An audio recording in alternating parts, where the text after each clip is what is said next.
সৃষ্টিকর্তা মহান সুপ্রিয় দর্শক শ্রোতা ভাই বোন বন্ধুগণ, আমি কৃষিবিদ সুনীল কুমার রায় কৃষি রকমারি সেবা ইউটিউব চ্যানেলের পক্ষ থেকে জানাচ্ছি প্রাণ ঢালা শুভেচ্ছা অভিনন্দন।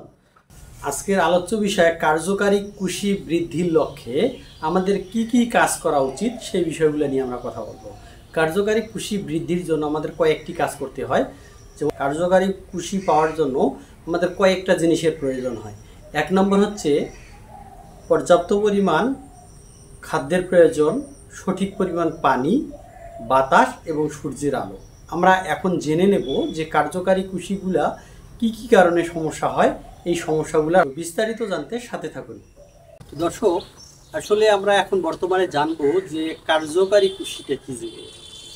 যে কৃষিতে আমরা সম্পূর্ণরূপে ধান পাই, অর্থাৎ একই সাথে পাকে, সেটাকে বলা হয় কার্যকারী কৃষি। এবং যে কৃষিটা দেখা যাচ্ছে মূল কৃষির পরবর্তী, এটা যদি কার্যকারী কৃষি হয়, এর পাশে যে অতিরিক্ত যে কৃষিগুলো আছে সেই কৃষিগুলো আছে অকার্যকারী কৃষি। অর্থাৎ এই কৃষিগুলোতে কিন্তু সম্পূর্ণরূপে ধান আসে না। অর্থাৎ যদি এটা আগাছা, তবুও এখানে বোঝানোর স্বার্থে আমি নিয়ে আসছি, এখানে যে কৃষিগুলো আছে এই কৃষিগুলো কিন্তু সম্পূর্ণরূপে একই সাথে পাচ্ছে। এই যে কৃষিটা অনেক কিন্তু দেরিতে বাইরেছে, এবং এখানে দেখা যাচ্ছে, আপনারা একটু ভালো করে দেখলে বুঝতে পারবেন, এখানকার যে কৃষিগুলো আছে সেই কৃষিগুলো কিন্তু অনেক দেরিতে আসতেছে, অর্থাৎ এখনো এগুলাতে ফুল আসেনি। এই কৃষিগুলো যখন এই কৃষি কার্যকারী কৃষিগুলো যদি পেকে যায়, এটা দেখবেন সবে মাত্র বাইর হয়েছে বা দানা থেকে একটু দুধ চাপছে বা মিল্কিং স্টেজ আছে, সেক্ষেত্রে এখানে কিন্তু প্রোডাকশনটা ভালো পাবো না। এবং আরেকটা জিনিস হচ্ছে, যদি এই যে অকার্যকারী কৃষিরা, এরা কিন্তু কার্যকারী কৃষির খাদ্যের ভাগ বসা, অর্থাৎ এরাই কিন্তু বেশি খাবে। আবার দেখেন এরা কিন্তু ফলনও কম দেবে। যদি আমরা জমিতে অকার্যকারী কৃষির সংখ্যা কমিয়ে কার্যকারী কৃষির সংখ্যা বাড়াই, সেক্ষেত্রে আমাদের কি করতে হবে একটু জেনে নেই। কার্যকারী কৃষি মূলত 35 থেকে 40 দিন পর্যন্ত যে কৃষিগুলো বাইর হবে, এগুলো কিন্তু সমস্তটা হচ্ছে কার্যকারী কৃষি। এই কার্যকারী কৃষি বৃদ্ধির লক্ষ্যে আমরা একটা কাজ করতে পারি, সেটা হচ্ছে ধান লাগানোর আগে আমরা অবশ্যই গাছের যে গভীরতা, মাটিতে নিচে যে গভীরতা দেব, সেটা 1 ইঞ্চির উপরে যেন না হয়। এটা দিলে লাভটা কি একটু জেনে নেই। যদি আমরা 1 ইঞ্চির মধ্যে দেই, তাহলে যে সময় পর্যাপ্ত পরিমাণ আলো বাতাসের প্রয়োজন, সেটা কিন্তু আলো বাতাস পর্যাপ্ত পরিমাণ পাবে। আর একটা জিনিস হচ্ছে, মূলত কার্যকারী কৃষি বৃদ্ধির জন্য 4টা জিনিসের দরকার। একটা হচ্ছে আলো, একটা হচ্ছে বাতাস, একটা হচ্ছে খাদ্য, আর একটা হচ্ছে পরিমিত পানি। যদি আমরা এখন জেনে নেই যে এগুলো আসলে কিভাবে কাজ করে। কার্যকারী কৃষি যখন বাইর হয়, অর্থাৎ 35 থেকে 40 দিনের মধ্যে কিন্তু যতগুলো কৃষি বাইর হবে, প্রত্যেকটাই কার্যকারী কৃষি বাইর হবে। যখন কার্যকারী কৃষি বাইর হবে, তখন আমরা ছিপছিপে পানি রাখবো, অর্থাৎ হালকা পানি রাখবো। তাহলে সুবিধাটা কি, পানিটা সে পাচ্ছে, খাদ্যটাকে নিতে পারতেছে।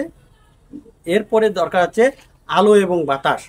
যখন এই যে গাছের গোড়ার মধ্যে ছিপছিপে পানি থাকে, তখন কি হয়, যে পর্যাপ্ত পরিমাণ আলো পায় এবং বাতাসও পায়। খাদ্য যেহেতু পাচ্ছে এবং ছিপছিপে যেহেতু পানি আছে, তার মানে সে খাদ্যটা নিতে পারবে। ফলে কি হবে, আমাদের কার্যকারী কৃষির সংখ্যা বাড়বে। কারণটা হচ্ছে আলো বাতাস পর্যাপ্ত পরিমাণ পাবে। এই সময় কিন্তু আলো বাতাসের থাকার প্রয়োজন। আমরা অনেক সময় কি করি, এই সময় অনেক বেশি পানি দেই। এই সময় যদি বেশি পানি দেওয়া থাকে, সেক্ষেত্রে আলো এবং বাতাস এই দুটো জিনিস পাবে না। খাদ্য এবং পানি দুটো পাবে, কিন্তু আলো এবং বাতাস পর্যাপ্ত পরিমাণ পাবে না। ফলে কিন্তু কার্যকারী কৃষি সংখ্যা কম হবে। এই কারণে আমাদেরকে কার্যকারী কৃষি, অর্থাৎ 35 থেকে 40 দিন বয়সে আমরা ছিপছিপে পানি রাখবো। আর একটা জিনিস হচ্ছে, কৃষি বৃদ্ধির জন্য সালফার কিন্তু খুব গুরুত্বপূর্ণ একটা ভূমিকা পালন করে, এবং ফসফরাস অর্থাৎ টিএসপি সারের মধ্যে আমরা যে খাবারটা পাই। এই কারণে আমাদেরকে কি করতে হবে, শুরুর দিকে খাবারটা একটু বেশি করে দিতে হবে, যেহেতু খাদ্যটা তৈরি করতে একটা প্রসেসের ব্যাপার আছে। এই সময় আমরা পর্যাপ্ত পরিমাণ সুষম খাবার দেবো, যেমন ইউরিয়া দেবো, টিএসপি দেবো, পটাশ। জমি তৈরির সময় আমরা যদি এই সময় দিতে পারি, সেক্ষেত্রে আমাদের এই সমস্যাটা হওয়ার কথা না। এবং আরেকটা মূল জিনিস কাজ করে, সেটা হচ্ছে গভীরতা।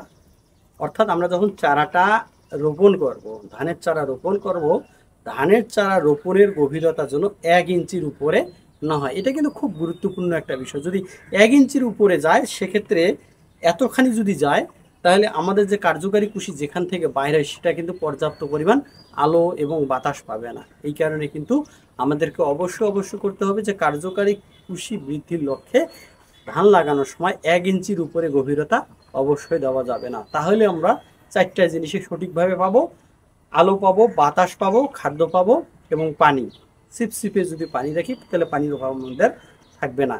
এই কারণে এই 4টা জিনিস আমাদেরকে ভালো করে লক্ষ্য রাখতে হবে কার্যকারী কৃষি বৃদ্ধির জন্য। কারণ একমাত্র কার্যকারী কৃষির সঙ্গে বেশি থাকলে আমরা ফলনটা বেশি পাবো। তবে অকার্যকারী কৃষির সংখ্যা কমানোর লক্ষ্যে অবশ্যই ধান লাগানোর 45 থেকে 50 দিন বয়সে পানি সেচ দেওয়া বন্ধ করে দিতে হয় এবং যত সময় পর্যন্ত মাটি না ফাটে তত সময় পর্যন্ত ওই জমিতে সেচ দেওয়া যাবে না। এতে করে দেখা যায় অকার্যকারী কৃষির সংখ্যা কমে যায়, ফলে আমাদের খাদ্যের অপচয় কম হয় এবং কার্যকারী কৃষিরা খাইতে পারে বিধায় ফলনটা বেশি হয়। বন্ধুরা, যারা এখন পর্যন্ত আমার চ্যানেলটিকে সাবস্ক্রাইব করে নাই তারা সাবস্ক্রাইব করে দিবেন। আজ এ পর্যন্ত, দেখা হচ্ছে নতুন আর একটা তথ্যমূলক ভিডিওতে। সে পর্যন্ত ভালো থাকবেন, সুস্থ থাকবেন, শুভকামনা রইল।